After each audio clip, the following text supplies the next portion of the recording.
नमस्कार बांधवांनो, सध्या आपण माजलगाव पिंपळनेरा रस्त्यावरती आहोत।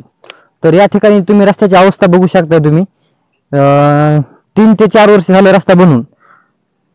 तर तुम्ही या रस्त्याची अवस्था बघू शकताय। हा कारेडोबा जवळचा एक पूल आहे। पुलाच्या थोडं समोर आल्याच्या नंतर एक ओढा आहे। त्या ओढ्याच्या पाण्याच्या वेगाने तिथे रस्ता खचलेला आहे।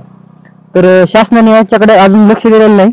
जवळपास जर आपण टेप लावून जर मापलं, या ठिकाणी तुम्ही पाहू शकताय 4 फुटाचा रस्ता या ठिकाणी खचलेला आहे।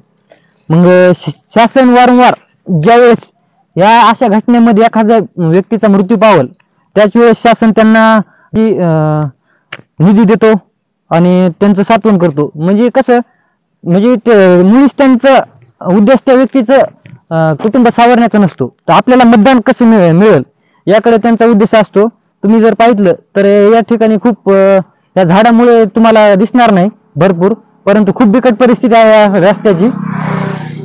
जर वेळेची दखल नाही घेतली तर आपण आंदोलन या ठिकाणी करणार आहोत।